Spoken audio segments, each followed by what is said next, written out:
Setelah Xiaoyan muncul, Liu Fei adik Liu Qing diam-diam mengamati sosok pemuda yang ada di hadapannya itu. Live sungguh tercengang dan tak menyangka dia akan bertemu dengan Xiaoyan setelah lama tidak melihatnya selama beberapa tahun. Liu Fei masih ingat masa dahulu dia sempat memprovokasi Xiaoyan ketika berada di Akademi Jianan dan berakhir dengan pertarungan sengit antara Xiaoyan dan Liu Qing. Oleh sebab itu perasaan bersalah serta ketidaknyamanan secara alami timbul di hati Liu Fei.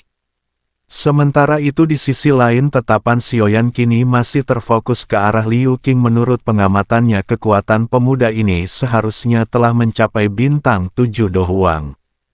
Setelah memastikan identitas Xiaoyan, Li Qing pun tampak tersenyum lega dan mengatakan, sepertinya kau sudah berhasil menembus ke kelas Dozong. Kau memang layak menjadi orang dengan talenta terbaik yang ada di Akademi Jianan. Bahkan aku sendiri harus mengakui kemampuanmu itu di masa lalu ketika Liu Qing sudah mencapai kelasnya. Xiaoyan hanyalah orang doling biasa, namun hanya dalam waktu beberapa tahun yang singkat ini Xiaoyan telah berhasil mencapai tingkatan yang jauh lebih tinggi darinya. Perubahan secepat ini benar-benar cukup sulit untuk diterima oleh Liu Qing. Sesaat kemudian Xiaoyan lalu memberitahu Liu Qing kalau dia berencana pergi ke kota Pil karena kota Tianhuang memiliki portal teleportasi. Dia pun akhirnya datang ke tempat ini sekaligus untuk mengunjunginya. Setelah mendengar informasi dari Linyan beberapa waktu lalu, Liu Qing pun mengangguk dan berjanji akan membantu Xiaoyan untuk mempersiapkan segala sesuatu yang dibutuhkan. Namun karena hak pengelolaan sudah pindah ke tangan klan Cheng, Liu Fei pun meminta agar kakaknya tidak terlibat lagi dengan portal teleportasi. Mengingat hal ini mungkin akan menimbulkan masalah jika Liu Qing sampai muncul di tempat itu. Xiaoyan yang masih belum mengetahui akar permasalahan yang terjadi pun segera meminta Liu Qing untuk menjelaskan semuanya. Selain itu Xiaoyan juga bersedia untuk memberikan bantuan jika diperlukan. Meskipun niat Xiaoyan baik, tetapi Liu Qing tidak ingin merepotkan Xiaoyan, terlebih kekuatan klan Cheng jelas berbeda dengan sekte Yunlan. Jika Xiaoyan sampai terlibat masalah dengan mereka, kemungkinan dia tidak akan bisa lolos dengan mudah. Begitu mendengar kata-kata ini, Linyan pun sontak tertawa dan mengatakan, Liu Qing, sepertinya kau terlalu meremehkan Xiaoyan. Perlu kau tahu, dia baru saja berjuang keluar dari markas Pavilion Fengli. Bahkan setan tua seperti Fai Tian saja tidak bisa berbuat apa-apa padanya, apalagi jika hanya sebuah fraksi kecil seperti klan Cheng. Liu Qing pun sontak mengeluarkan seruan kaget. Sebelum akhirnya menghela nafas, dia lantas menjelaskan kepada Xiaoyan semua permasalahan yang terjadi secara singkat. Setelah mendengar penjelasan dari Liu Qing, Xiaoyan pun menyimpulkan selama klan Liu memiliki seorang alkemis yang lebih tinggi dari Zheng Su, maka hak lola akan dikembalikan kepada mereka. Liu Qing pun perlahan mengangguk. Beberapa harapan tanpa sadar melonjak di dalam hatinya ketika melihat reaksi Xiaoyan. Bagaimanapun dia juga tahu bahwa Xiaoyan juga seorang alkemis ketika masih berada di Akademi Jianan. Bahkan sudah bisa memperbaiki pil obat tingkat tinggi. Oleh karena itu Liu Qing yakin saat ini Xiaoyan kemungkinan sudah berhasil menjadi seorang alkemis tingkat 6 meskipun kemampuannya mungkin masih berada di bawah Grandmaster Zheng Su. Sesaat kemudian Xiaoyan lantas melangkah maju dan menangkupkan kedua tangannya ke arah Tetua Cihuo dan memberitahu kalau klan Liu masih belum menyerah. Setelah menyapa Tetua Cihuo, Xiaoyan lalu menyapu pandangannya ke arah Grandmaster Zheng Su dan berkata, aku harap kau bersedia untuk bersaing dengan junior ini. Tetua Cihuo pun seketika tercengang ketika mendengar hal ini. Dia tak menyangka alkemis yang diundang ternyata adalah pemuda Douzong tersebut. Status Xiaoyan sebagai Douzong muda saja sudah membuatnya sangat terkejut. Jika pemuda sepertinya juga memiliki status alkemis, bukankah hal ini akan terdengar sangat menakutkan? Di samping itu kata-kata Xiaoyan tampaknya telah memicu keributan di antara kerumunan ahli yang menonton. Meskipun Xiaoyan memiliki kekuatan besar, bukan berarti dia bisa menantang alkemis tingkat tinggi seperti Grandmaster Zheng Su. Selang beberapa waktu Zheng Zhu pun tampak tersenyum dingin dan mengatakan aku mungkin memang tidak bisa bersaing dengan pemuda sepertimu dalam hal pelatihan doki, tetapi dalam keterampilan alkemis kau sama sekali tak memiliki kualifikasi untuk melawanku. Karena kau telah mengaku sebagai alkemis, kau seharusnya sadar betapa pentingnya kekuatan spiritual seseorang. Dalam hal ini aku yang lama akan membiarkanmu menyerang terlebih dahulu selama kau bisa membuatku mundur dengan kekuatan spiritual itu bisa dianggap sebagai kemenanganmu. Setelah mendengar persyaratan yang diajukan oleh Grandmaster Zheng Zhu, Xiaoyan pun sontak tersenyum dan tak menyangka akan ada seseorang yang menantangnya untuk beradu kekuatan spiritual. Sesaat kemudian Xiaoyan lantas melambaikan tangannya di depan tatapan ahli yang tak terhitung jumlahnya, dan dalam sekejap kekuatan spiritual yang sangat kuat layaknya sebuah badai, wajah Zheng Zhu yang awalnya dipenuhi kesombongan pun seketika berubah menjadi pucat begitu kekuatan spiritual tersebut datang ke arahnya. Setelah mencapai kelas Dazong, kekuatan spiritual Xiaoyan saat ini kemungkinan sudah setara dengan alkemis tingkat 7, bahkan jika Grandmaster Zheng Zhu berada di level yang sama sekalipun peluangnya untuk bisa mengalahkan Xiaoyan sangatlah kecil. Di saat yang bersamaan ekspresi tetua Chihuo juga berubah ketika dia menyaksikan kekuatan dahsyat yang menyapu langit itu. Dia jelas mengerti kalau tekanan maha dahsyat semacam ini hanya akan muncul dari seorang alkemis tingkat 7. Dia sungguh tak percaya selain berhasil mencapai kelas Dozong di usia muda, Xiaoyan benar-benar memiliki pencapaian yang sangat mendalam di bidang pembuatan pil. Bagaimanapun status alkemis tingkat 7 memiliki pengaruh yang sangat signifikan bahkan di wilayah Central Plains, meskipun tingkatan ini belum bisa dibandingkan dengan para alkemis di puncak menara pil, tetapi keberadaannya sudah termasuk sebagai eksistensi tertinggi. Dibandingkan dengan tetua Chihuo, penyesalan Zheng Zhu jelas jauh lebih besar. Kekuatan megah yang menuju ke arahnya menyebabkan dia merasa seolah-olah sedang dihadapkan dengan lautan yang sangat luas. Perasaan menakutkan semacam ini adalah sesuatu yang hanya dirasakan ketika bertemu dengan para sesepuh di menara pil. Ekspresi gila pun seketika melonjak di wajah Zheng Zhu. Dia sungguh tak percaya bahwa seseorang dari generasi muda berada di tingkatan yang jauh lebih tinggi darinya. Sesaat kemudian dia lantas mengeluarkan raungan lembut dan dalam sekejap kekuatan spiritual di tubuhnya pun melonjak dan berubah menjadi sebuah penghalang spiritual. Di sisi lain, kekuatan spiritual Xiaoyan pun tampak menjadi jauh lebih kuat dan berubah menjadi sebuah palu raksasa dan langsung menghantam penghalang yang ada di hadapan Zheng Zhu. Retakan pun perlahan muncul di sekitar penghalang. Begitu benturan keras ini terjadi di bawah tekanan spiritual Xiaoyan, penghalang tersebut pun tak bisa bertahan lebih lama lagi dan akhirnya hancur berkeping-keping. Darah segar pun seketika keluar dari mulut Zheng Zhu. Tubuhnya sontak terhampas jauh ke belakang seakan telah menerima pukulan yang sangat serius. Tatapan semua orang pun kini tertuju ke tubuh Zheng Zhu yang terjatuh ke tanah.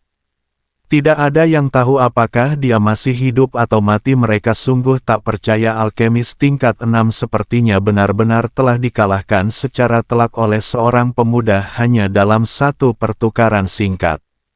Tidak hanya para penonton, seluruh anggota klan Cheng pun ikut tercengang setelah menyaksikan apa yang baru saja terjadi kepada Grandmaster Zheng Zhu.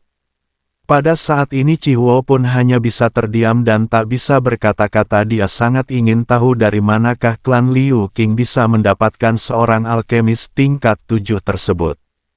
Sementara itu di sisi lain, para tetua klan Liu juga dipenuhi keterkejutan. Dengan penuh sukacita mereka lantas bertanya kepada Liu Qing apakah dia benar-benar mengenal sang alkemis muda itu.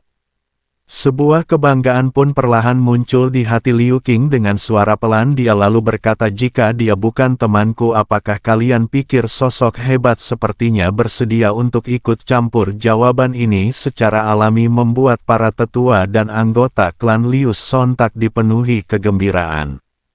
Kehadiran seorang alkemis tingkat 7 jelas akan memberikan berkah bagi klan Liu. Selang beberapa waktu Xiaoyan pun perlahan menyapu pandangannya ke arah tetua Chihuo sambil tersenyum. Dia lalu bertanya, "Tetua, bolehkah aku tahu hasil dari pertandingan ini?" Setelah mendengar kata-kata Xiaoyan, senyum hangat pun segera muncul di wajahnya. Sesaat kemudian dia lalu mengatakan, "Kekuatan teman muda sangatlah luar biasa. Karena kau sudah berhasil menang, maka hak pengelolaan portal teleportasi selama 3 tahun ke depan secara resmi akan diberikan kepada klan Liu." Keputusan tetua Chihuo tersebut jelas membuat Cheng Yo dipenuhi kekesalan yang mendalam, namun dia terpaksa menerima hal itu mengingat pihak lain memiliki dukungan dari seorang alkemis tingkat 7. Tetua Chihuo pun lantas menatap ke arah Xiaoyan dan bertanya dengan suara sopan, "Bolehkah aku tahu siapakah nama teman muda ini?" Sambil tersenyum, Xiaoyan pun perlahan menangkupkan tangannya dan memberitahu kalau dia bisa memanggilnya dengan panggilan Yan. Setelah melihat bakat Xiaoyan yang begitu luar biasa, tetua Chihuo pun berpikir kalau dia pasti memiliki sosok guru yang telah membimbingnya sampai sejauh ini. Sesaat kemudian dia lantas mengatakan, "Pencapaian teman muda Yan benar-benar sulit untuk dipercaya. Kalau boleh tahu orang hebat mana yang sudah menjadi gurumu di sini?" Xiaoyan pun memberitahu kalau gurunya hanyalah seorang petapa yang tidak dikenal. Menyadari kalau Xiaoyan tampaknya tidak ingin membahas lebih jauh terkait topik ini, tetua Chihuo pun buru-buru menutup mulutnya dan mengalihkan pembicaraan. Meskipun dia termasuk salah satu tetua dari Burning Flame Valley, tetapi kekuatannya hanya sebatas dosong. Oleh sebab itu dia sangat menghormati alkemis tingkat 7 seperti Xiaoyan. Dikarenakan masalah hak pengelolaan sudah teratasi sepenuhnya, tetua Chihuo pun lantas bertanya apakah Xiaoyan bersedia untuk mengikutinya kembali ke markas Burning Flame Valley atau yang biasa dikenal dengan sebutan Lembah Api Pembakaran. Xiaoyan pun merenung sejenak ketika mendengar pertanyaan ini. Sebelum mengambil keputusan, dia pun bertanya kepada tetua Chihuo mengapa Burning Flame Valley sampai mencari alkemis tingkat tinggi. Tetua Chihuo pun lantas menjelaskan kalau ketua lembah ingin memperbaiki sebuah pil obat kelas atas dan proses ini membutuhkan bantuan beberapa alkemis tingkat tinggi. Jika proses perbaikan pil ini berhasil, lembah api pembakaran pasti akan memberikan hadiah yang sangat memuaskan. Sejauh yang Xiaoyan ketahui, ketua lembah api pembakaran seharusnya tidak lebih lemah dari Fengun Ze. Pil yang ingin dia perbaiki kali ini kemungkinan bukanlah sebuah pil obat biasa, namun hal yang paling membuat Xiaoyan yang tertarik adalah sang ketua lembah itu sendiri. Jika dia juga seorang alkemis, bukankah proses tersebut seharusnya dilakukan sendiri dan tidak memerlukan bantuan orang lain? Liu Qing yang berada di samping Xiaoyan pun memberitahu kalau sang ketua lembah pada dasarnya bukanlah seorang alkemis. Walaupun dia memiliki ketertarikan yang sangat tinggi dalam bidang ini, namun kemampuannya masih belum memenuhi syarat untuk menjadi seorang alkemis. Meskipun begitu, keterampilan yang dia miliki dalam hal pengendalian api sangatlah tinggi. Dia bahkan mampu mengendalikan api surgawi untuk memurnikan beberapa pil obat tingkat rendah. Xiaoyan pun tanpa sadar terkejut ketika mendengar kata-kata Liu Qing ini. Merupakan pertama kalinya dia mendengar ada seseorang yang bukan alkemis mampu memperbaiki pil obat. Kemampuan sang ketua Burning Flame Valley ini benar-benar sangat luar biasa. Namun Xiaoyan jelas mengerti kalau semua itu bisa terjadi berkat bantuan api surgawi naga petir yang ada di markas mereka. Tanpa kekuatan spiritual dari seorang alkemis sejati, kualitas pil obat yang tercipta pasti akan mengalami beberapa penurunan. Karena masih ada waktu sebelum kompetisi pil gathering dimulai, Xiaoyan pun akhirnya memutuskan untuk pergi ke lembah api pembakaran. Jika beruntung, dia mungkin akan mendapatkan kesempatan untuk mempelajari 2 perubahan yang tersisa dari teknik 3 perubahan api misterius sebelumnya. Sebelum pergi Xiaoyan meminta Linyan agar tetap tinggal di kota Tianhuang sampai dia kembali. Di samping itu Xiaoyan juga meminta bantuan kepada Liu Qing untuk mencari informasi terkait seorang wanita bernama Dokter Pri kecil serta seorang gadis muda bernama Xinlan. Pencarian ini tentu cukup sulit dilakukan mengingat Liu Qing belum pernah mendengar nama mereka berdua terutama Xinlan. Namun dengan adanya koneksi klan Liu di wilayah tengah, Liu Qing pun berjanji akan menyelesaikan tugas ini sampai Xiaoyan kembali. Setelah memberitahu beberapa informasi yang diperlukan, Xiaoyan lantas menaiki seekor burung raksasa bersama tetua Chihuo dan bergegas pergi menuju markas Burning Flame Valley. Berada lembah api pembakaran sendiri terletak di area gunung berapi bagian barat daya wilayah tengah. Meskipun tempat ini sangat berbahaya, namun afinitas api yang dihasilkan sangatlah padat. Jika seseorang berlatih metode afinitas api di tempat ini, tidak diragukan lagi mereka pasti akan mendapatkan hasil pelatihan 2 kali lipat dari biasanya. Selain itu, pegunungan berapi ini juga dipenuhi oleh magical beast tingkat tinggi yang jauh lebih ganas dibandingkan dengan tempat lainnya. Setelah memasuki wilayah pegunungan berapi, Xiaoyan dan juga tetua Jihuo pun akhirnya sampai di sebuah tangga batu. Terlihat di ujung tangga tersebut terdapat sebuah dinding spasial yang sangat kuat. Ketua Chihuo pun menjelaskan kalau dinding spasial ini telah diperkuat oleh ketua lembah api pembakaran dari generasi awal hingga sekarang, bahkan seorang elit dusun tidak akan mampu untuk menghancurkannya. Xiaoyan pun sontak heran saat mendengar hal ini. Lembah api pembakaran memang layak menjadi salah satu fraksi terkuat di dataran tengah. Landasan semacam ini adalah sesuatu yang tidak bisa dibandingkan dengan fraksi biasa lainnya.